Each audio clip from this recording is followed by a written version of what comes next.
galera, estamos começando mais um programa.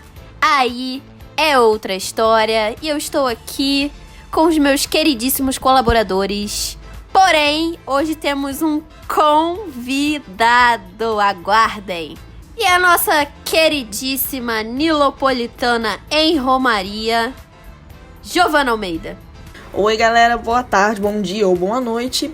E pra você que gostou, né, do tema desse programa, eu só digo uma coisa pra você. Chantei you stay. Anderson Ribas. E é isso, rapaziada. Se você é preconceituoso, homofóbico ou coisa do tipo, pra você, irmão, é sachê away. E o nosso editor, dono do podcast, Pedro Costa. E aí, gente, aqui é o Pedro Costa e que a melhor mulher vença. E nosso querido colaborador, Felipe Rabelo. E aí, galera, espero que vocês curtam bastante esse podcast, porque por enquanto ele tá se montando todo. E como eu disse, hoje temos uma pessoa especial, um convidado, João Gomes Júnior. Fala galera, aqui é o João Gomes, é um prazer estar aqui com vocês. E eu não consigo aceitar até hoje que Shangela nunca ganhou esse programa, gente. É uma queen muito injustiçada. Rainha injustiçada. É isso mesmo que você ouviu. E quem vos fala? Mariana de Medeiros. Miss Vende. Oh, Miss Vende. Entendedores entenderão, amor. E hoje, galera, vamos falar de um reality show que nós amamos, que é RuPaul's Drag Race, que é basicamente uma competição de drag queens comandada por RuPaul, que é uma drag queen maravilhosa. Será que a história tem a ver com a trajetória de vida dessas drag queens? O que elas representam pra gente e pra história? Pra entender isso, vem pro nosso podcast, o RuPodcast, porque aí é outra história.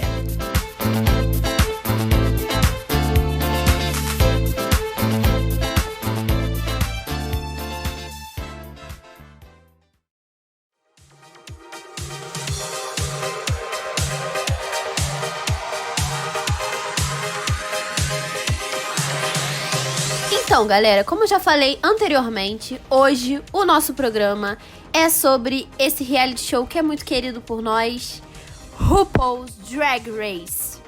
Pra quem não fala inglês, seria como se fosse Corrida das Drags da RuPaul, que é o nome da drag principal, que é o RuPaul Charles, ou RuPaul só. E hoje nós temos um super convidado, uma pessoa que a gente admira muito, que foi nosso colega de faculdade, mas hoje já tá muito mais evoluído do que a gente, vocês vão entender por quê.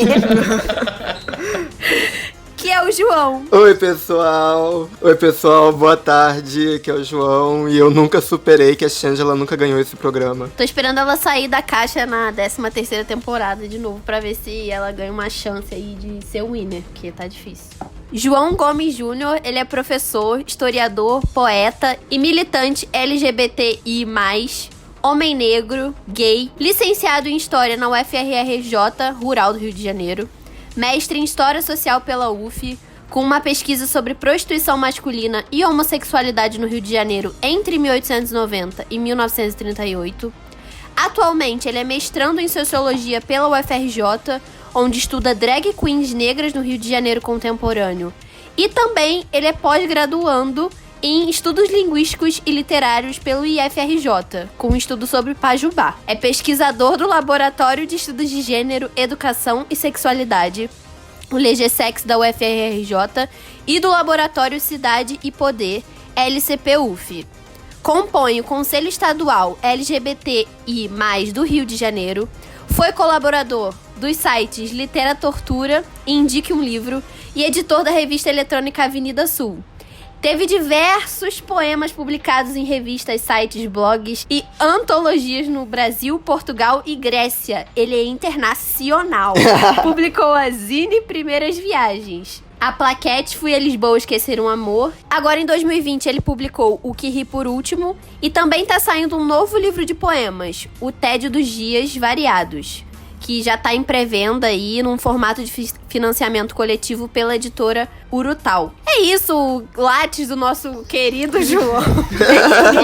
Pouca coisa. Essa pequena apresentação. Uma pessoa que a gente tá super honrado de trazer pro nosso programa pra agregar o nosso debate sobre história, drag race, drag queens, que é um assunto que a gente admira, mas não domina tanto assim. Então, por isso, a gente trouxe o João pra agregar hoje no nosso programa. E vocês vão ver que vai ser um debate maravilhoso. Gente, a honra é minha, eu tô muito feliz de estar aqui com vocês nesse momento. Drag Queen, na verdade, é uma cultura que eu amo, eu sou apaixonado e desde pequeno eu sempre fui fissurado, por exemplo, na imagem da Que Maravilha, que pra mim é a minha primeira imagem de Drag Queen.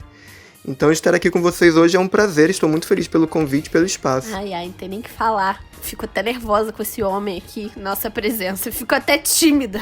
João, você é cria daqui de Nova Iguaçu? Não, eu sou de Queimados, na Baixada também. Eu nasci e vivo até hoje aqui em Queimados. E durante muito tempo eu vivi nesse trânsito entre Queimados e Nova Iguaçu. Eu tive um tempo, antes da faculdade eu fazia curso de inglês em Nova Iguaçu. Depois eu comecei a estudar em Nova Iguaçu, na Rural. E só em 2013, 2014 que eu comecei a me aventurar de fato pelo Rio de Janeiro. Até então a minha vida era muito circunscrita ao território da Baixada Fluminense e mais especificamente a Nova Iguaçu e Queimados. Então, hoje em dia eu tenho essa reivindicação identitária de falar e afirmar que eu sou da Baixada e a Baixada é resistência, tanto cultural como política e também histórica, né, e pesquisa de conhecimento acadêmico. Cara, é muito legal de ver esse tipo de história porque acaba inspirando muito, não só a gente que tá aqui pra produzir o podcast, né, mas também pra galera que tá escutando ver que não é porque você é da Baixada Fluminense que você não pode chegar longe assim como o João chegou, que ele chegou muito longe hoje em dia, né? E vai chegar com certeza mais ainda, né? Mas então, João, deixa eu te perguntar. Diga. Quando você começou a assistir RuPaul's Drag Race? A minha história com o RuPaul tem muito a ver com a minha história de vida pessoal. Como eu falei antes, a minha primeira memória de drag queen era a Que Maravilha. Quando eu era pequeno, eu via aquela imagem na televisão e eu não tinha uma ideia do que era aquilo, de se era um homem, se era uma mulher, que ser era aquele, mas eu sempre fui apaixonado por aquela figura. E eu só fui começar a entender que a Que, embora modelo, embora mulher cis, ela performava drag queen quando eu fui chegando na minha adolescência, na minha fase adulta. Eu lembro que durante muito tempo, aqui em casa, na minha adolescência, eu costumava ter TV a cabo, e aí tinham alguns canais, eu não lembro agora qual canal que passava, mas passava RuPaul's. E aí eu via alguns episódios, assim, esparsos, mas eu não acompanhava a série. Eu não assistia o programa totalmente. E aí eu namorei um menino, acho que foi em 2017, final de 2017 isso. Canceriano começou, tive vários namorados, mas esse rapaz, teve uma vez que ele tava na minha casa e eu tava fazendo comida. E aí, quando eu fui pra sala, ele tinha colocado a segunda temporada de RuPaul. E ele já tinha assistido tudo, ele trabalha com maquiagem, ele é maquiador também, tanto que ele começou a se maquiar vendo o RuPaul's. E eu comecei a assistir e eu fiquei apaixonado pelo programa, eu fiquei fissurado, eu acho que eu tava escrevendo a minha dissertação na época, então assistir o RuPaul's pra mim foi uma válvula de escape e uma forma de me distrair, né? E eu sei que eu assisti as 9 temporadas assim, tipo 4 semanas, 2 meses no máximo, eu vi tudo muito rápido. E aí eu acompanho até os dias de hoje, já cheguei... Eu nunca teve a apresentação de algumas delas aqui no Brasil, só que eu não consegui ir por motivos financeiros, né, que a bicha é pobre. É muito caro, é muito tudo muito caro.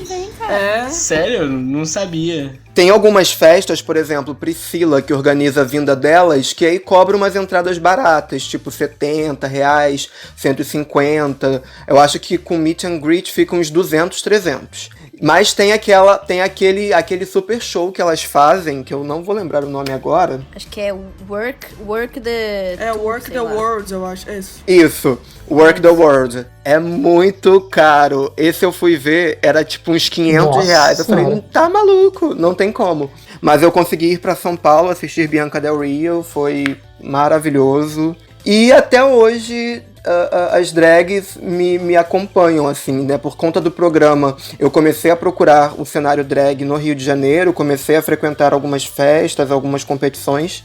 E fiz amizade com muitos meninos e muitas meninas que fazem drag, e hoje em dia drag meio que faz parte da minha vida por conta da pesquisa e por conta das minhas amizades. Um negócio que eu achei interessante na sua fala, João, foi quando você falou do rapaz que foi seu namorado, dele ter começado a se maquiar e ele ter ido pra essa questão da maquiagem, pra trabalhar com isso, depois de ter assistido o programa, né? Acho que isso mostra o quanto o programa, ele realmente ele demonstra sua relevância, não só por uma questão de identificação, mas ele gera possibilidades, ele gera um universo que talvez para muitas pessoas ainda não estava sendo visto. Essa sua fala ela acabou adiantando um pouco do que a gente já pensa assim, a gente trouxe um programa sobre RuPaul's. Por quê?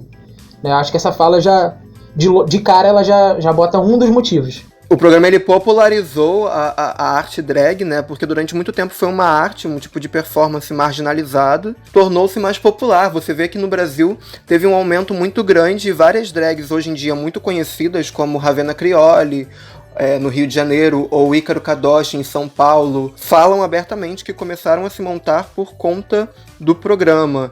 Além, é claro, dos profissionais e das profissionais que foram buscar o caminho como profissionais de maquiagem por conta do programa, porque é um programa que abre brecha para vários tipos de trabalho, que é a maquiagem, cabelo, roupa, figurino, e tem tudo a ver com isso que o Felipe falou.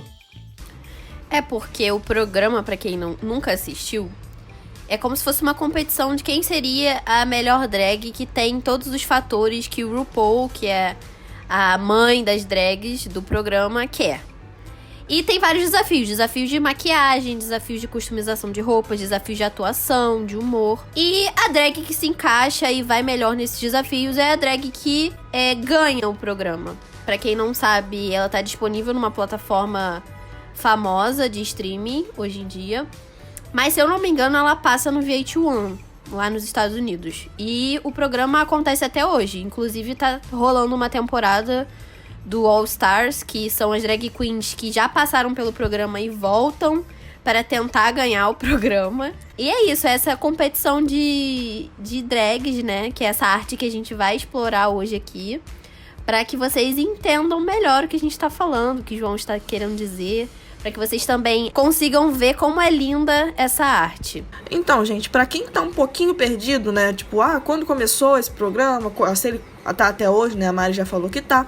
Esse programa, ele começou em 2009, e ele tá até hoje na ativa. Ele já tem 12 temporadas regulares. Estamos no quinto All Stars, né, que é essa competição de drags que já participaram do programa e voltam, né, pra poder tentar ganhar. E também tá agora tendo o RuPaul's em outros países, por exemplo, no Canadá, eu acho que na Inglaterra também. Ou seja, tá expandindo, né, mas diremos assim, vamos começar, o programa é de 2009, mas obviamente a arte, né, de drag queen é muito anterior a isso. E aí eu queria perguntar pro João, o que você acha que significa, né, o que é ser uma drag queen? Então, esse termo drag, na verdade, o primeiro registro do termo em um dicionário de teatro é de 1870, final do século XIX, que esse termo ele foi colocado em um dicionário. Mas acredita-se que esse termo já era utilizado, por exemplo, com Shakespeare no teatro elisabetano. Acredita-se que, diz a lenda, né, as drag queens costumam dizer isso porque não tem nenhum registro dos manuscritos do Shakespeare, tudo se perdeu, mas dizem que ele, quando escrevia a descrição dos personagens, das personagens, ele colocava esse acrônimo na nota de rodapé do texto, dizendo drag, que significaria... Aí tem dois significados. Umas pessoas dizem que é dressed resembling a girl, vestido parecendo uma menina, ou dressed as a girl, vestido como uma menina. No fim, os dois significados tratam de homens que personificam personagens femininas, performam a feminilidade. Embora esse termo drag só tenha sido conceituado, definido em dicionários de teatro no final do século XIX, a performance masculina de personas e personagens femininas remonta ao teatro grego antigo, sabe, na Antiguidade Clássica, que não tinha presença de mulheres no teatro, então os atores se dividiam nos papéis masculinos e femininos. Isso perdurou durante a Idade Média, porque nos teatros, nas representações teatrais da igreja, as mulheres também não eram permitidas, então muitas vezes as personagens femininas eram interpretadas por meninos, adolescentes, garotos jovens, e quase sempre interpretavam de uma forma caricatural. As mulheres eram sempre histéricas. Tinha essa coisa da interpretação feminina a partir de um lugar de satirização. Isso se mantém posteriormente. A gente tem uma divisão, né, no Oriente também. Existem, por exemplo, grupos, escolas na Índia, se eu não me engano no Japão, em que os meninos eles começam a estudar ainda pequenos e passam de 10 a 12 anos estudando como personificar e performar a feminilidade. E isso acaba se espraiando para a vida pessoal deles. Mas a ideia de drag sempre esteve associada ao teatro, né, nessa performance da feminilidade, não necessariamente da mulher, mas da feminilidade, do feminino, que é uma coisa que é importante da gente entender, porque muita gente entende drag como personificação ou performance feminina, né, tipo, de mulheres, mas não é imitar a mulher, mas imitar o que a sociedade dita como feminino. Aqueles aspectos, aquelas características que socialmente são colocadas como aspectos e marcadores de feminilidade. Então, as personagens drag, essas personas drag sempre ou fizeram críticas ou fizeram uma satirização do que são essas performances, essas características. E aí a gente chega no século XX, quando, na verdade já no século XIX, né, para o século XX, a comunidade homossexual começa a trazer para si, né, a incorporar a performance drag como uma parte da sua cultura. Durante muito tempo, a drag foi interpretada por homens heterossexuais, atores do teatro. Até que essa questão da personificação da feminilidade começou a ser vista como um constituinte de homossexualidade, e aí a comunidade de fato abraçou, e hoje em dia a gente tem as drags como grandes símbolos da comunidade LGBT. Né? Inclusive, como a gente está na Semana do Orgulho, é sempre bom falar que uma das principais lutadoras nas revoltas de Stonewall foi a Marsha P. Johnson, que era uma mulher negra, trans, que vivia com HIV e performava drag. Então, hoje em dia a gente tem uma outra visão de drag, mas a drag é um fenômeno histórico. E assim, os aspectos por trás disso tem os aspectos sociais e os aspectos machistas. Por que as mulheres não estavam no teatro? Primeiro, porque as mulheres eram vistas como inferiores ao homem, né? E vou dar um exemplo quando a gente fala de poeta e poetisa. O poeta seria aquele homem, aquela pessoa que tem acesso à musa, à inspiração. E a poetisa, ela não teria acesso às musas. Então, é até por isso que no meio da poesia as mulheres não utilizam mais esse termo poetisa e sim poeta. Porque as mulheres também têm acesso às musas. Então a arte sempre foi vista como algo que os homens conseguiriam acessar mais facilmente que as mulheres, porque as mulheres não teriam o acesso a esse mundo etéreo, por ser elas mesmas indivíduos de uma outra constituição. E um outro aspecto que já começa a se dar, principalmente durante a Idade Média e na época moderna, é que as mulheres não sabiam ler. Então as mulheres não tinham como decorar os textos das peças. Por isso que a maior parte das companhias, se não todas, eram compostas por homens, e quando havia personagens femininas, elas eram interpretadas por meninos e por homens. Por exemplo, Julieta, de Romeu e Julieta, era um adolescente, era um menino. Eu acho que o João foi falando, e uma pergunta que eu lembrei, que é boa de falar com ele, é que, por exemplo, essas drag queens, elas querem se parecer com mulheres reais, assim, devido à maquiagem, devido às roupas, ou seria algo só ligado à arte? Como é que a gente pode explicar isso de uma maneira mais acessível? Que talvez isso fique um pouco confuso pra quem enxerga a arte drag. A maquiagem das drags, o que isso quer dizer? Essa personificação? Então, a gente tem que entender que a drag, né, a performance drag queen, ela está dentro do que a gente chama de queer. E os fenômenos queer, eles são baseados no estranhamento, no questionamento das normas. Tudo que é queer tem como proposta e definição quebrar os padrões e constituir uma estranheza. um questionamento. Então, por exemplo, a gente tem as pessoas trans, que podem ser vistas como experiências queer, porque elas estão quebrando o binarismo dos gêneros. Aquelas pessoas crossdressers, que, na verdade, o crossdresser não é bem uma identidade de gênero, é uma performance de gênero, mas ao mesmo tempo também não é drag, que é um outro fenômeno. E a gente tem as travestis, que são uma identidade de gênero especificamente latino-americana, que essas pessoas não se identificam como homens e também não se identificam como mulheres, pessoas trans no geral. E aí, a gente também tem que pensar, além desse fenômeno queer, que incorporou as drags na contemporaneidade, na antiguidade, a drag, né, embora seja um conceito mais contemporâneo, na antiguidade, essas performances se davam por meio de máscaras. Então os atores usavam uma máscara feminina ou uma máscara masculina, dependendo do papel. A maquiagem que elas utilizam tem a ver com a proposta da arte, ou a proposta política, ou social, ou cultural que elas querem fazer.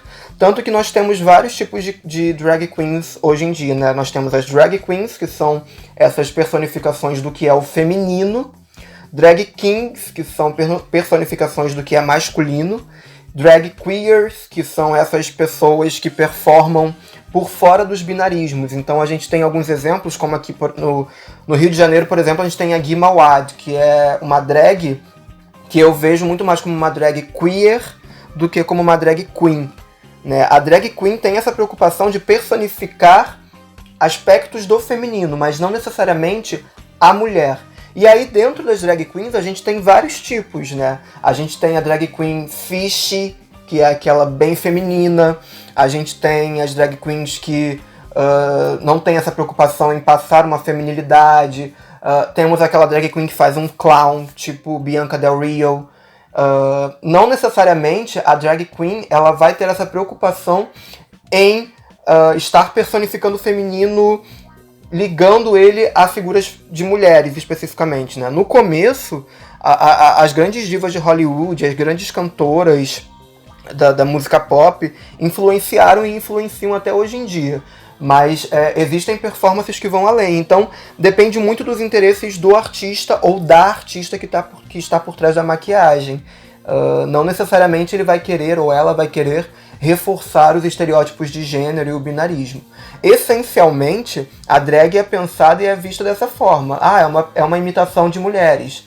Mas nem sempre eles estão ali imitando mulheres. Eles personificam, ou elas personificam, essas características, esses marcadores dos gêneros, e sempre com um questionamento, ou não tem um reforço, entende? Tem sempre uma proposta de olhar com um outro olhar.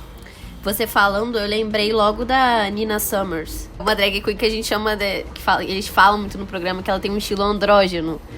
Que ela é careca, mas ela sempre usa um cabelão meio que imitando um chifre.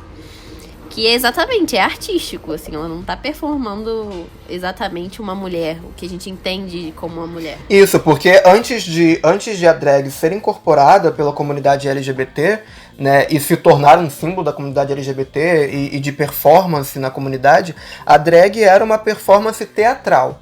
A drag sempre foi vista. Isso, séculos XVIII e século XIX, por exemplo, na Inglaterra, havia espetáculos, como a gente vê hoje em dia, de atores que performavam unicamente em drag. As suas personagens eram drag. Por exemplo, Chico Anísio no Brasil. Muita gente não vê como drag, mas o que ele fazia era drag, porque ele estava vestido, apresentando traços de feminilidade. Mas sobre isso que a gente está comentando agora, né, na preparação pra gente vir aqui gravar o programa e tudo mais, eu tava até conversando com a Mari sobre isso, né, além de assistir episódios do RuPaul's Drag Race, que era algo que eu não tinha, né, contato antes, eu iniciei o contato com isso pra fazer a preparação para esse programa, eu também tive a curiosidade de pesquisar um pouco sobre como é que é isso aqui no Brasil, né, assim, o mais próximo que eu encontrei, mesmo assim, óbvio, com muitas ressalvas, foi o show dos transformistas, né, que tem no programa do Silvio Santos. É claro que, como eu falei, tem várias ressalvas. Né, por isso já falei logo de início, tem várias ressalvas. Mas aí, enfim, teve um quadro onde o Di César, né, que é aquele ex-participante do do Big Brother, que também performa como drag, né, com o nome de Jimmy. Ele tá lá conversando com o Silvio Santos e aí, né, eu acho que entra muito naquele lance da ignorância, né, da falta de conhecimento que o Felipe falou. E aí o Silvio Santos pergunta, quando você tá vestido assim, você costuma arranjar muitos homens, muitos namorados? E aí ele fala, não, eu sou noivo, né, eu tenho o meu parceiro, eu tenho um compromisso, e quando eu me visto, quando eu me monto, eu faço isso pela minha arte, né, o meu número, o meu espetáculo, mas no meu dia a dia eu sou, ele até brinca, né, ele fala, desmontado eu sou igual o Liminha, desmontado eu pareço com o Liminha. E aí é assim que eu vivo, é assim que eu interajo. Então assim, quando o Felipe falou dessa questão da falta de conhecimento das pessoas, eu lembrei disso, né, como às vezes falta até essa sensibilidade, né, para que a pessoa, enfim, chegue a fazer perguntas como essa, né, se a pessoa se veste daquele jeito na esperança de encontrar homem, né, para se relacionar. A real é que nesse programa fica muito claro que o próprio Silvio Santos, ele não buscou consultoria nenhuma do que ele estava fazendo ali, né. Parece que foi ele mesmo que arranjou quais seriam as competições ali pendentes no programa, quais seriam as perguntas que ele ia fazer, e aí esbarrou muito nessa questão da ignorância e da falta de conhecimento que a gente não tem porque é uma estruturação cultural que existe no Brasil, né, cara? Não é interessante para as pessoas em geral, muito por conta de toda a construção que a gente já teve em volta disso e de ter todo um preconceito e toda uma hierarquização, né, em volta desse assunto. Acho que vai muito da coisa de como o João falou, que quando assume, como a comunidade LGBT assume a característica da drag para eles, você joga a questão da homofobia em cima dessa parte. Então, é algo que a própria estrutura da homofobia vai se apropriar. E um outro aspecto também que corrobora com esse desconhecimento do que é drag queen para a sociedade em geral é que a gente vive numa sociedade estruturalista, né? Então é assim, isso é isto por causa disso. Então, se um homem ou uma mulher, enfim, vamos colocar de maneira mais simplificada, né? Porque sempre associam drag a homem vestido de mulher. Então, se um homem está vestido de mulher, logo ele é uma mulher, logo ele quer ficar com outros homens. E isso tem muito a ver com a nossa sociedade, como ela se constrói de maneira estrutural. E tem também raízes em toda a questão do patriarcado, em toda a questão do machismo, em toda a questão do binarismo e dessa heteronormatividade compulsória, que é um conceito da Butler, e a Butler também fala, né, Judith Butler, em Problemas de Gênero, ela também vai falar sobre o gênero como uma performance, e ela traz a drag como um exemplo, justamente para poder entender como que a sociedade estabelece, essa roupa é de homens, essa roupa é de mulheres, um homem não pode usar a roupa feminina, a mulher não pode usar a roupa masculina, e aí acaba caindo em situações como essa no programa, em que esse apresentador maravilhoso faz uma pergunta desse tipo, sabe? E não é a primeira vez que ele faz esse tipo de bola fora, que eu não vejo nem como bola fora, mas como reprodução real de LGBTfobia, porque vem de um desconhecimento total. Até hoje as pessoas acham que fazer drag é coisa de viado que quer ser mulher. E não é. Não é, porque nós temos mulheres cis, por exemplo, como Paloma Maremoto no Rio de Janeiro, que é uma drag maravilhosa. E temos mulheres trans também, sabe, que fazem drag no próprio programa. Tem a Peppermint, tem uma amiga minha também, a Gold, que faz drag muito bem. E é uma forma de quebrar esses parâmetros, esses padrões.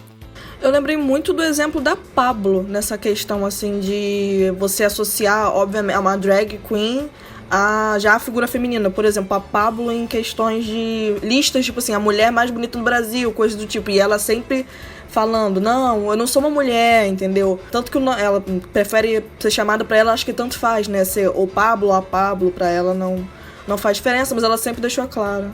E ela faz o mesmo que o RuPaul, inclusive, né? Que o RuPaul utiliza como drag o nome masculino, enfim. Agora uma dúvida que eu tenho, assim, até um pouco, né, fora do negócio pro João. Você falou de crossdresser. O crossdresser seria uma pessoa de um gênero que se veste do outro, né? E aí a drag, como sempre, você tem que criar uma persona e não exatamente, obviamente, como a gente já viu, não é simplificado a isso. Então essa seria a diferença. O crossdresser não tem uma persona, né? Basicamente, tanto o crossdresser como a drag queen são baseados em performances, mas a drag queen tem a questão da performance de uma personagem ou de arquétipos de um gênero, né, de características de um gênero ou não. E o crossdresser, na verdade, é aquela pessoa que se reconhece com seu gênero dito biológico, entre aspas, porém não se reconhece com a indumentária que corresponde àquele gênero. Então, por exemplo, uma mulher que utiliza uma indumentária, roupas masculinas, né, ditas masculinas, ou um homem se reconhece melhor com roupas indumentária feminina. É, na verdade, uma performance. Mas é uma performance muito mais social. E a pessoa crossdresser, ela pode ou não ter um gênero, né, uma identificação de gênero correspondente ao seu biológico ou não. Isso também depende. A pessoa ela pode ser agênero, gênero fluido, pode ser trans e fazer cross, enfim. Uma das perguntas que a gente tinha separado para fazer para você, João, você acabou já meio que respondendo, mas eu vou fazer para talvez ficar um pouco melhor explicado. A gente queria que você explicasse pra gente se as drags, elas são necessariamente homens e se elas também são necessariamente homossexuais. E eu acho que é uma pergunta super pertinente, porque tanto dentro da comunidade LGBT como fora, existe essa confusão, né? Como eu falei antes, a performance, a personificação da feminilidade ou do feminino, que existe essa diferença, né? Feminino é uma coisa e feminilidade é outra. Desde sempre foram homens e não necessariamente homens homossexuais. Eram atores que estavam ali personificando, apresentando uma personagem, uma persona. Atualmente, existe essa lenda popular, esse mito, que diz que homens gays fazem... você vê aquele cara que é super afeminado, então ele faz drag, ou então... Não tem nada a ver. Performance drag é uma coisa, orientação sexual é outra, e identidade de gênero é outra coisa ainda. Elas se cruzam, mas uma não é determinante, não é estruturadora da outra. E como eu falei anteriormente, a gente tem vários exemplos de pessoas gender fluid, né, que é gênero fluido, ou não binárias, pessoas trans, pessoas cisgênero, que interpretam drag independente da sua orientação sexual. No próprio programa RuPaul's, existe aquele desafio, né, do Make-up Challenge. Geralmente é no 11º episódio. É um dos últimos episódios em que as drags que ainda estão no programa, algumas das finalistas, elas são desafiadas a montar pessoas aleatórias e tem que construir uma semelhança familiar. E aí já teve o caso delas maquiarem mulheres cis, mulheres trans, se eu não me engano. Já teve o caso de maquiarem homens heterossexuais, youtubers. Então, qualquer pessoa pode fazer drag. O próprio RuPaul fala que todos nós nascemos nus e o resto é drag. Então, drag é o fato de você usar uma roupa pra dizer alguma coisa, uma maquiagem, você performar algo. Eu acho que é tão legal a gente ouvir e aprender, assim, tanto de algo que às vezes a gente, por motivos, entre aspas, bobos, a gente desconhece, né? Porque a questão não é só a identificação, mas é conhecimento, é cultural, é social, é um fenômeno que tá dentro da nossa sociedade, que não tem como não, né? Não tem como e não deve ser escondido nem apagado. E a gente desconhece muita coisa. Acho que, tá sendo... Acho que talvez um dos programas mais divertidos até o momento de a gente gravar, mais satisfatório, porque pelo menos pra mim, tô ouvindo e aprendendo muita coisa. Eu fico feliz, eu tô curtindo bastante. Não, e eu acho assim, que quando eu propus o tema pros homens heterossexuais do grupo, quando eles começaram a pesquisar, já foi uma coisa assim de meio que de estranhamento, não um mau sentido, mas de você conhecer algo novo. Eu e a Giovana somos mulheres cis que já assistiam um programa e estamos chocadas do mesmo jeito. Então, é um verdade. É um assunto que se criou por N motivos, uma barreira tão grande, que até a gente que tem interesse, que acha que sabe alguma coisa, não sabe exatamente. Por isso que abrir esse espaço é essencial. É algo que o Anderson até ele tinha falado antes, e a gente conversando sobre isso também percebeu o quão chocado a gente ficou em conseguir entrar nesse mundo e perceber as coisas como realmente são. porque da percepção de fora do que a gente tinha sobre o que é esse mundo, do que é ser drag, a gente tinha uma concepção totalmente errônea, sabe? E aí, só, tipo, a partir do... Vou dar um exemplo pessoal, tipo, no primeiro episódio do programa, eu já abriu muito a minha cabeça, sabe? Eu já fiquei assim, caraca, então, tipo, não tem nada a ver com o que eu tava pensando, sabe? Você percebe o quanto de preconceito, o quanto muita coisa estava incrustida dentro de você que não era a realidade, sabe? E é isso, e a drag, né, enquanto uma performance, enquanto forma de arte, na verdade, eu acho que a arte tem esse poder de criar essas fissuras e de desestabilizar tudo aquilo que a gente acredita e colocar as coisas em uma nova ordem.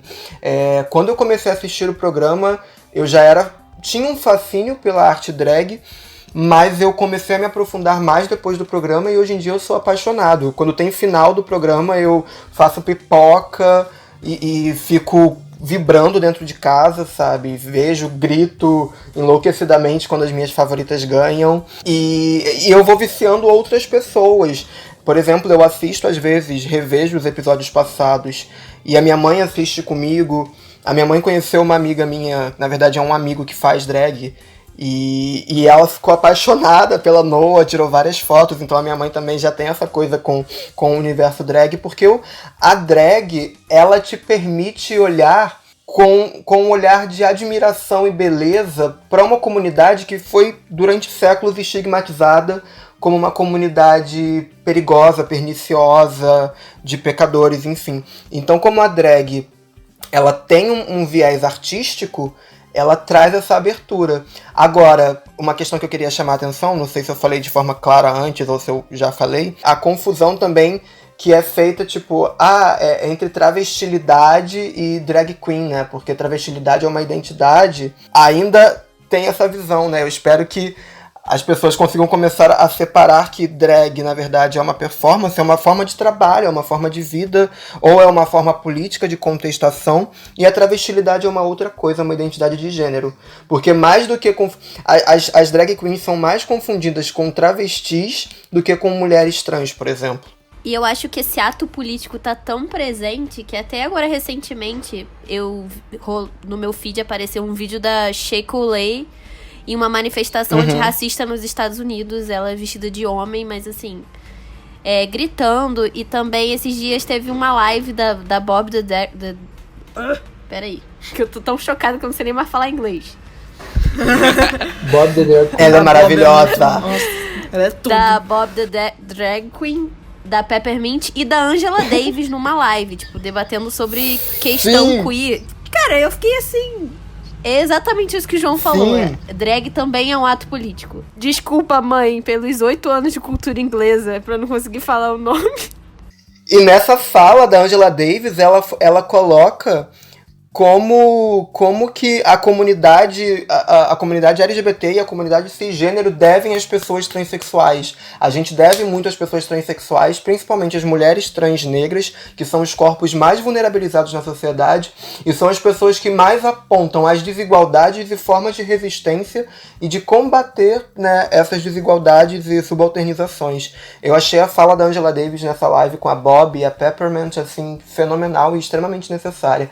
E a Mari falou uma coisa muito interessante agora, rapidinho, antes pra eu terminar essa fala, que falou da Shea Coulee, né, nas manifestações, que a Shea Coulee não estava montada de drag. E isso é uma coisa que faz parte da comunidade e do meio drag. A gente tem esse hábito de chamar as pessoas...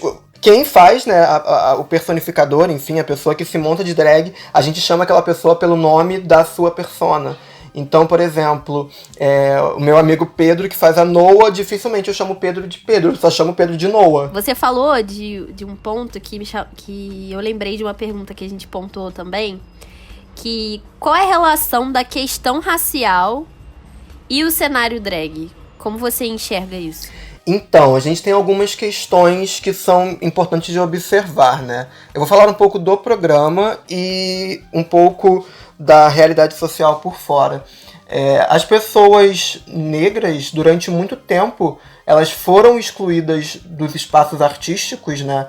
Eram vistas como sub-humanos, enfim, então não tinham lugar no teatro. Então, drag, né? Se a gente for pensar drag nessa temporalidade estendida, drag só foi começar a ser feita por pessoas negras na virada pro século XX, praticamente. A gente tem relatos de um homem, eu esqueci o nome dele agora, que no começo do século XX era um homem negro, e ele fazia shows nos Estados Unidos montado de drag.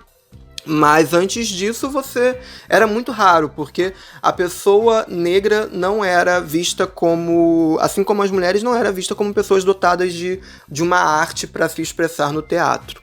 E aí quando a gente vem para a contemporaneidade, que a gente já tem as pessoas negras ocupando seus lugares de direito em todos os meios, ou pelo menos tentando, né, porque a gente ainda tem uma sociedade extremamente racista.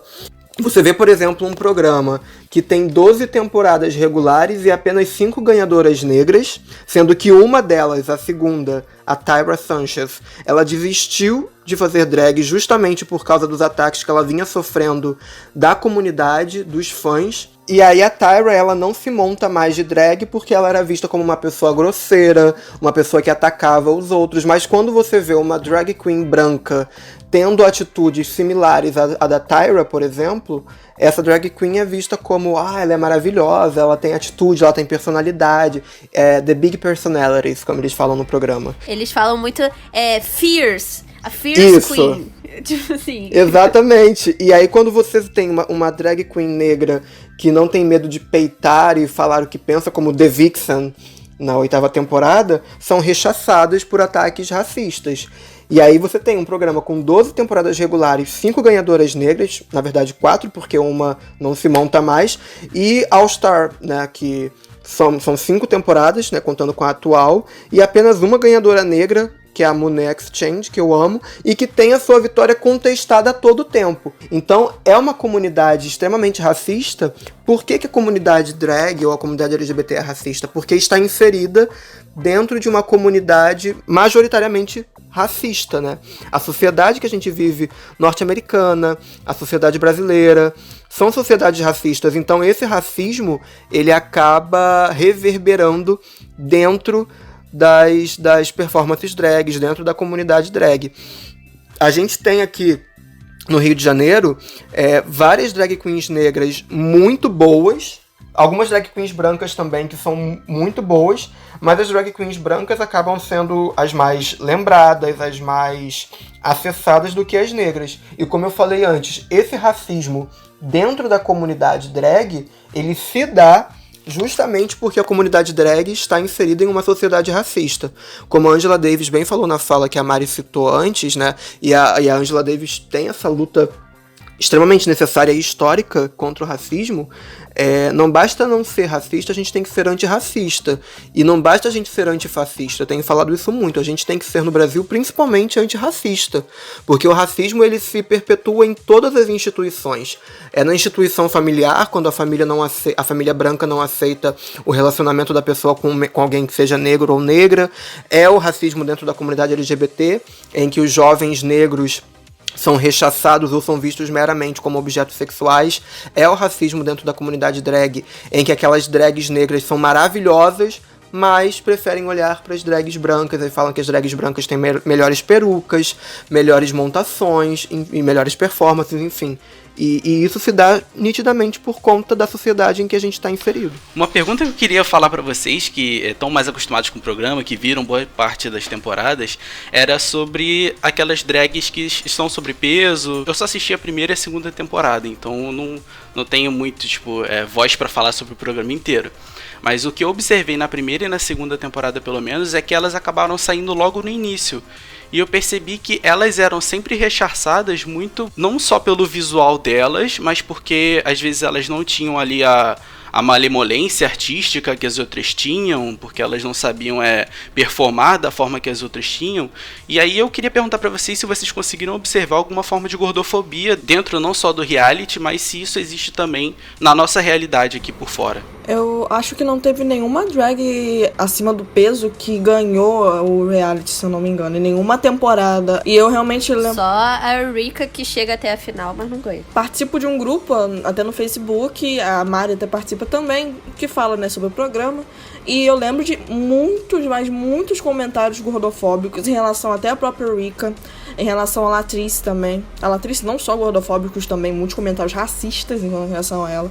Então, assim, eu falando de fora, obviamente, não faço parte da comunidade LGBT e mais, mas falando de fora, vendo o programa, eu acho que realmente tem uma gordofobia bem presente. Eu acho que o João pode responder isso melhor pra gente, mas a opinião que eu tenho, assim, vendo de fora, sabe? Só como telespectadora. Então, dentro da comunidade LGBT, a gente tem um culto ao corpo muito enraizado, né? Tem muito a ver com aquele, por exemplo, o mito de Peter Pan. Você vê homossexuais, os caras com 40 anos que se comportam como se tivessem 20 e tentando exaustivamente recuperar e manter uma juventude perdida e corpos esculturais e uma vida como se fossem de fato jovens e adolescentes, enfim. A gente tem uma questão muito forte em relação ao corpo, de que existe um padrão, né, que é super valorizado dentro da comunidade, e isso reverbera para as drag queens. Existem drag queens maravilhosas, que estão acima do peso, né, as drag queens gordas, que tem um nome específico, eu não lembro agora. Big Queens, eu acho. Big Queens, isso. E elas são extremamente rechaçadas. Por exemplo, eu não gosto da Eureka, mas eu não gosto da Eureka porque ela é gorda. Eu não gosto da Eureka porque eu acho ela chata. Mas eu amo a Latrice. Sabe, Latrice eu acho ela maravilhosa, e tem várias outras queens que são muito boas, e me incomoda muito o fato de um programa que se pauta por uma pretensa diversidade ainda não ter nenhuma ganhadora gorda. A gente vê que a comunidade LGBT é um exemplo disso. Aquela questão que eu falei de fulaninho é maravilhoso, mas o fandom estraga, é isso. Porque o nosso fandom, né, o fandom do programa, no caso, é composto por jovens de uma sociedade que reproduz e reverbera um padrão de corpo que é branco, esguio, jovem, e é isso que eles querem ver no palco. É isso que eles querem ver sendo performado por artistas. Então você tem artistas, divas pop incríveis, mas que estão sempre no mesmo padrão físico. E isso é muito reproduzido dentro da comunidade, tanto que as queens gordas, elas têm que fazer um trabalho hercúleo para poder conseguir chegar em lugares de destaque, porque elas não são reconhecidas, não têm a mesma visibilidade que outras queens. A mesma questão do racismo se reproduz na questão da gordofobia.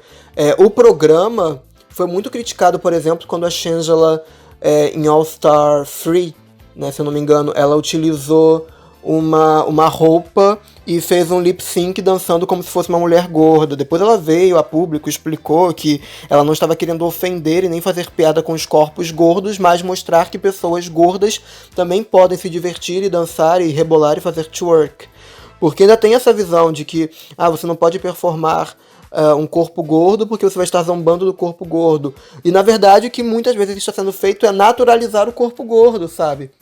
Assim como o corpo preto tem que ser naturalizado e aceito, o corpo gordo também tem que ser naturalizado e aceito.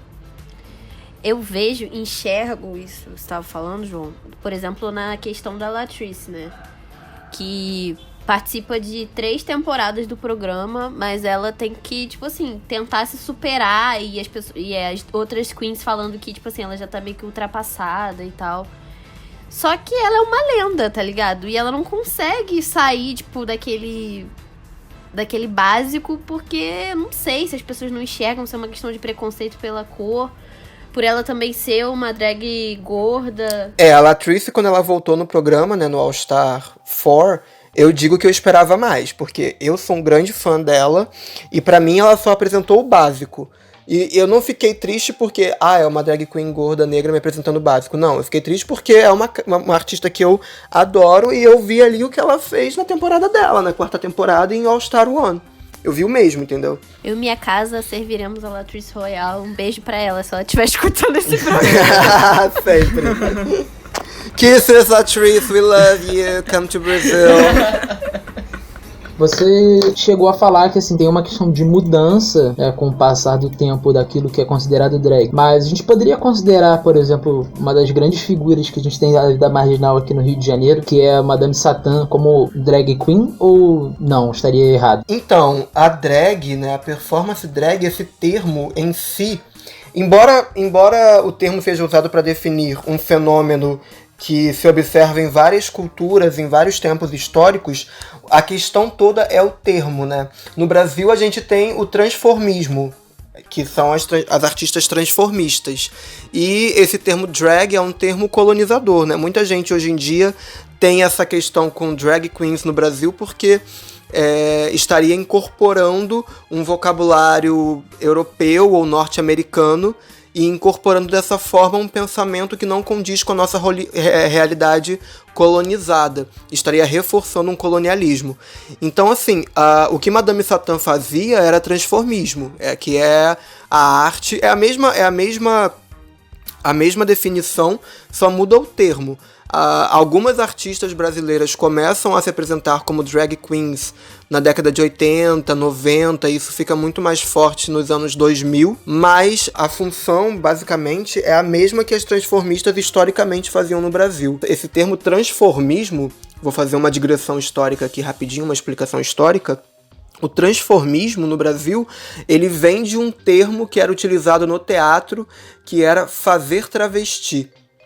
Durante muito tempo, né, como eu falei antes, eram os homens que interpretavam mulheres, o mesmo se dava no Brasil. O teatro no Brasil se constituiu com influência do teatro português, europeu-português.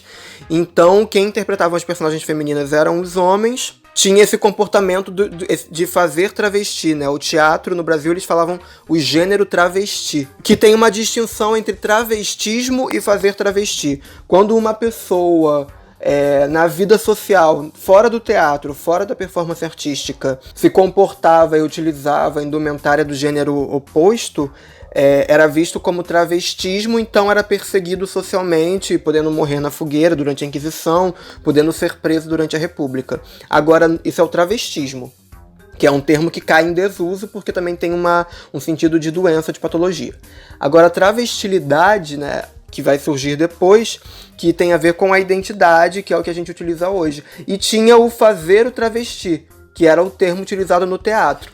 E aí os artistas no teatro que faziam travesti vão dar origem ao transformismo. Aqueles artistas que, ele tá fazendo travesti, isso dá origem ao transformismo, e até hoje muitos artistas têm um posicionamento político, né, de afirmação, de falar, não, nós não somos drag queens, nós somos transformistas, que é um sentido de afirmar uma cultura histórica brasileira, uma identidade brasileira, recusando essa incorporação do termo norte-americano europeu. Foi uma dúvida que bateu assim agora no meio do programa, porque eu lembrei quando você falou sobre as performances artísticas, eu lembrei do Madame Satã, que acho que é uma figura super emblemática aqui no Brasil, né? Como você falou da Eu Que Maravilha também, que é uma outra, mas o Madame Satã também é muito emblemático, então foi uma coisa que eu lembrei. Bom, já que a gente voltou agora, né, para falar mais especificamente, né, dessa perspectiva histórica, eu achei muito bacana quando no começo do programa o João já colocou pra gente que a drag queen, a figura, né, da drag queen, ela é sim um personagem histórico, né? Ela é sim uma entidade histórica, né? Algo que se manifesta já ao longo da história. E aí, João, eu queria saber, assim, pensando mais na questão, assim, Brasil e Rio de Janeiro, é possível a gente resgatar, a gente fazer uma pesquisa sobre esse mundo das drag queens aqui, mais voltado pro Brasil e pro Rio de Janeiro? Então, a história da drag, né, o conceito drag é um conceito datado, né, um conceito histórico de um período específico. O que a gente observa, como eu falei, a gente observa no Oriente, no Ocidente, na Antiguidade, enfim, durante a Idade Média, a época moderna, várias formas de performance e personificação do feminino. O conceito drag, ele vai surgir em 1870, virada para o século XX, e ele só chega no Brasil no final da ditadura civil-militar, que algumas pessoas até chamam de ditadura hétero-civil-militar. Então, esse conceito vai chegar aqui por volta da década de 80, 90. Agora, se a gente quiser encaminhar uma pesquisa histórica sobre personificação feminina e de feminilidade, a gente vai pelo caminho do transformismo, da história das transformistas, porque existem esses dois caminhos, né? A gente pode estudar drag, sabendo que drag no Brasil é um fenômeno muito recente, É um fenômeno do final do século passado, das últimas décadas. Então não tem mais de 50 anos que drag chegou no Brasil. Agora, se a gente quiser pesquisar e estudar em termos históricos, de fato, a personificação da feminilidade, a performance da feminilidade e do feminino ao longo da história no Brasil, aí a gente vai ter que estudar o fazer travesti no teatro, o travestismo, a travestilidade e o transformismo, que ganhou muita força durante o século XX, principalmente com teatro de revista e algumas outras formas de interpretação teatral. Agora, falando sobre drag, como você me perguntou, embora eu tenha uma formação em história, né, eu sou historiador, atualmente eu estou realizando uma pesquisa que está no início ainda, eu comecei esse ano, mas teve que ser interrompida por causa da pandemia, que é na sociologia, para compreender como se dão as vivências e as experiências das drag queens negras no Rio de Janeiro contemporâneo. Então a minha ideia é fazer uma pesquisa na qual eu trabalho com a interseccionalidade e cruze os marcadores de raça, sexualidade e gênero através da performance da drag. Enquanto um homem negro e gay, e estando nos ambientes de competição de drag queen e convivendo com drag queens, o que eu percebo e o que eu vivencio, né? Há uma exclusão, uma rejeição dos homossexuais negros, principalmente aqueles homossexuais negros mais efeminados, quando não são objetificados, são vistos como meros pedaços de carne com quem as pessoas transam, enfim. Quando essa pessoa, esse homossexual negro efeminado, faz uma performance drag, teoricamente, porque isso não acontece em todos os casos, mas teoricamente o que eu observei é que essas drags, elas acabam tendo uma visibilidade. A drag, a performance artística, traz uma visibilidade para aquele homossexual negro que não é visto dentro da sua comunidade, justamente por ser negro, por ser efeminado. Então a performance drag no Rio de Janeiro, embora tenham várias outras questões, né, eu estou fazendo um resumo aqui falando muito a grosso modo, porque existem muitas outras questões que cruzam a vivência e a performance drag no Rio de Janeiro contemporâneo. O que eu observo é que a drag, quando ela é performada, ela coloca esse rapaz, esse indivíduo negro, em um outro patamar, dá uma outra visão para ele. Então, te respondendo de uma forma mais amarradinha, para a gente pesquisar drag em termos históricos, a gente tem que ter essa ideia, né, essa noção de que drag no Brasil é um fenômeno recente, da década de 80, 90, pode empurrar até 70, mas no máximo 80, 90, mas especificamente numa história do tempo presente ou na sociologia. Entendi, muito bacana. E eu acho legal a gente ter essa visão, porque a gente sabe que existe um preconceito muito grande, né, com drags e com comunidade LGBT, né, em geral. E eu acho que é muito bom a gente dar destaque e falar sim, né, que essa comunidade, todas as suas vertentes e desdobramentos podem sim ser utilizadas como objeto de pesquisa, né? Porque assim, são temas que para muitas pessoas, né, muita gente pode olhar assim, pesquisa sobre homossexual, o que é isso?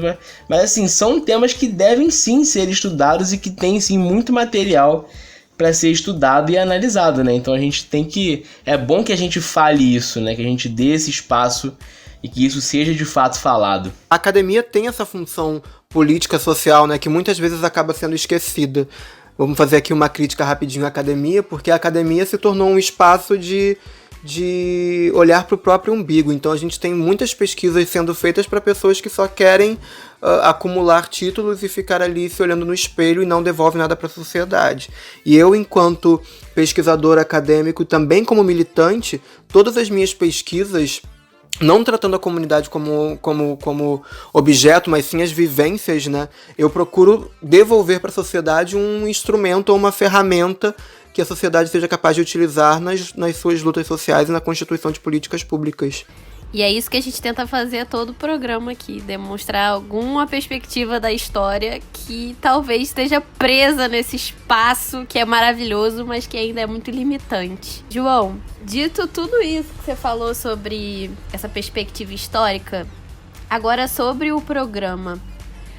Você acha que RuPaul's Drag Race teve uma importância pra visibilidade LGBTI+, pra sociedade ou pra própria comunidade se identificar de uma nova maneira? Aqui no Brasil e nos Estados Unidos? Sim. Embora seja um programa que tenha uma série de questões que precisam ser modificadas, por exemplo, o próprio formato do programa já é um formato que está repetitivo, então é cansativo, não tem nenhuma modificação na sua estrutura, mas é um programa que foi a primeira vez, se eu não me engano, em que as drag queens ocuparam o mainstream da cultura pop. Todo mundo sabia que drag queen existia, todo mundo tinha uma noção do que era, mas ninguém via, né? Aquilo não era falado. Era aquela coisa assim, sei o que é, mas não conheço. E aí quando o RuPaul estreou o programa em 2009, com aquela primeira temporada infame que ninguém gosta de assistir, mas depois... Aquele efeito, assim, eu não entendo isso. Nossa, aquele efeito meio estranho, é verdade. E aí o que aconteceu foi que as drags foram colocadas na área central da cultura pop em termos mundiais, né? A cultura norte-americana de meados do século XX para a contemporaneidade é a cultura que dita, né, as diretrizes de comportamento, as diretrizes culturais de praticamente todo mundo ocidental. Todo mundo praticamente, ou muita gente pelo menos, seguia por aquilo que é produzido e consumido nos Estados Unidos. Então no momento em que o RuPaul's Drag Race surge nos Estados Unidos e começa a fazer sucesso, a sociedade vira os olhos para esse programa, que se torna um fenômeno. Você vê que até eu acho que a quarta temporada, as finais foram... Não, até a terceira temporada, as finais foram dentro do estúdio. A partir da quarta, quinta temporada, as finais do programa começaram a ser em teatros lotados, com transmissão ao vivo, sabe, para todos os Estados Unidos e para toda a América Latina, todo o continente americano. Então o programa se tornou um fenômeno de massa, porque muita gente consome, e aquelas drag queens que antes eram desconhecidas por conta do programa foram alçadas ao sucesso.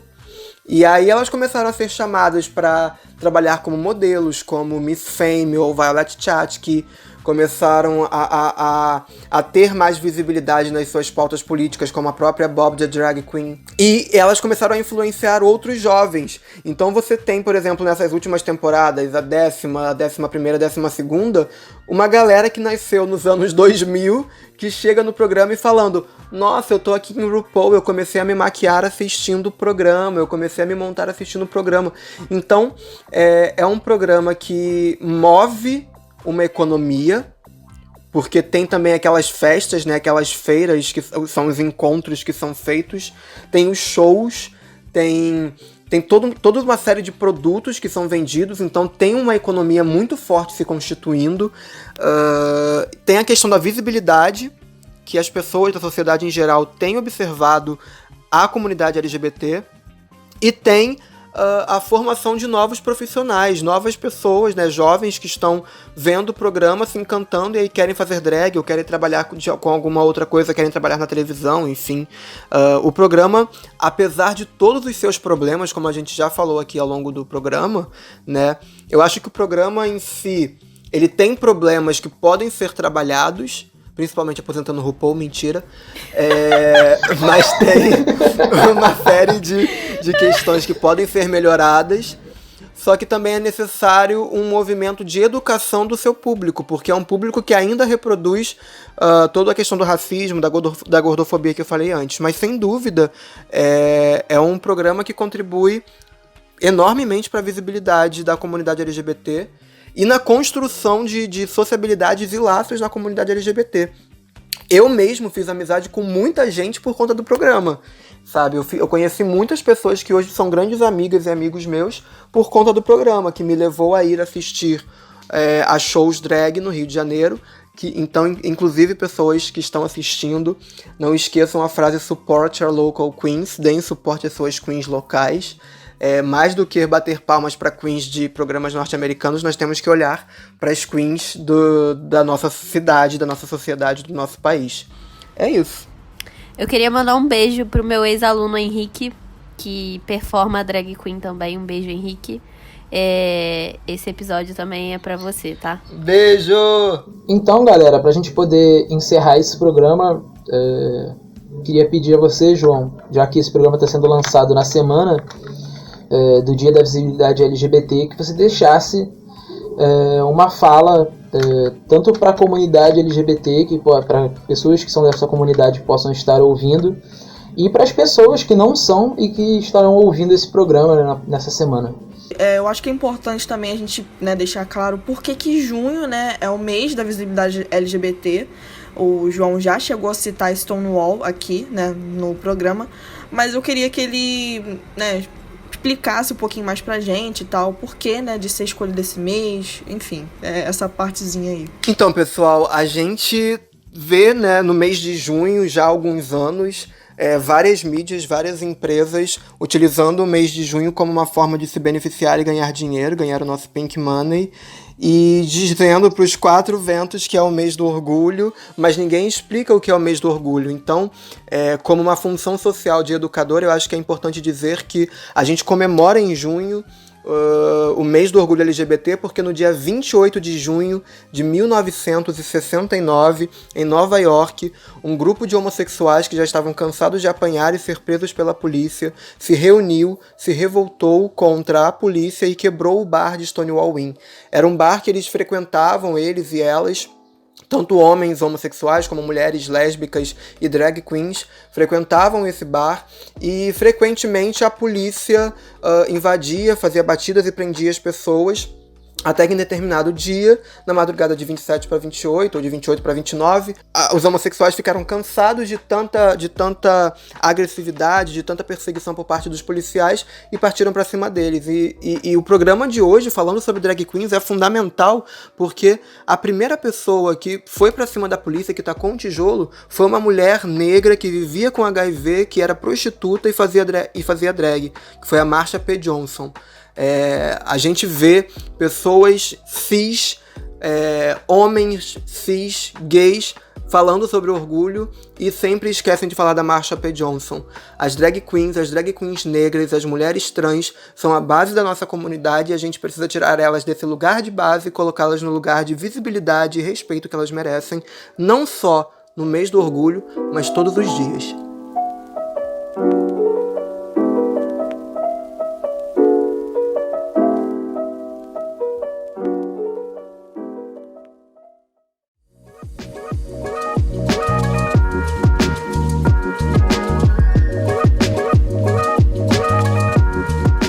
Agora, aquele momento tão esperado do nosso programa, que se você chegou até aqui, meu irmão, você guerreiro.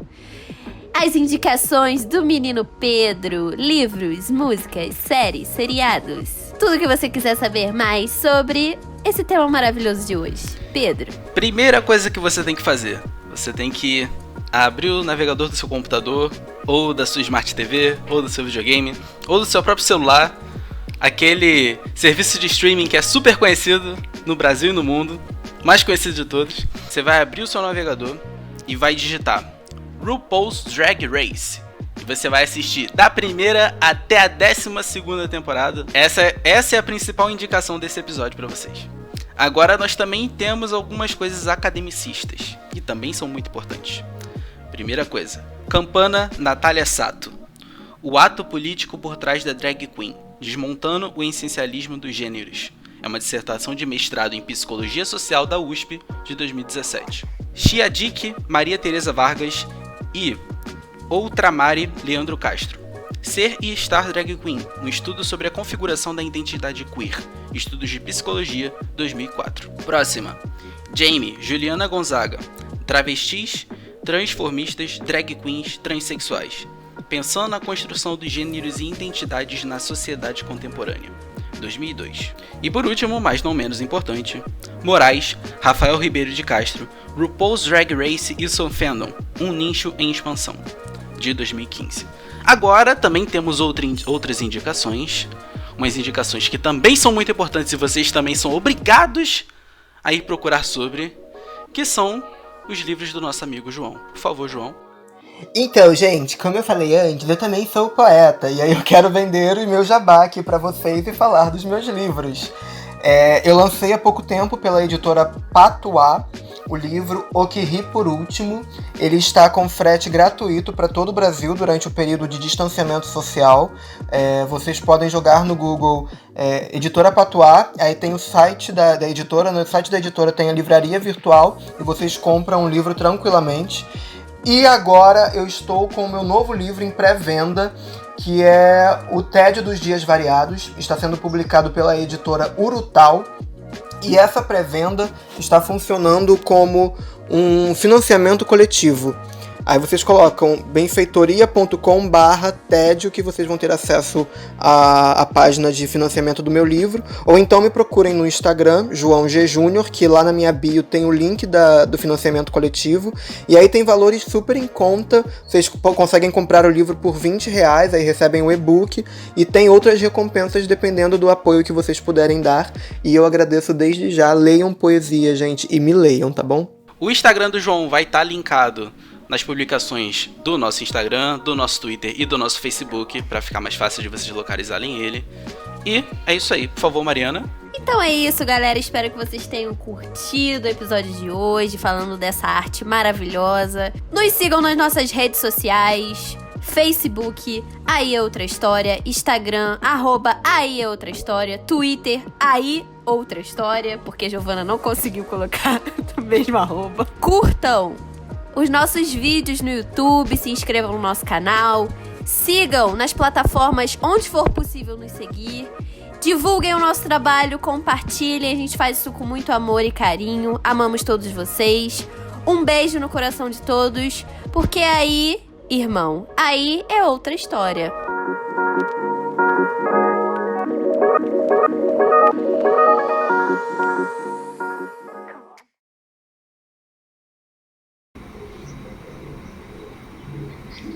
Toda piada. Rapaz. Meu irmão. Que isso? É isso, gente. Eu acho que pode todo mundo calar a boca e puxar os créditos. Pode rolar os créditos. Não, sem brincadeira. Sim. Sem brincadeira. Eu acho que para aí não tem mais o que falar.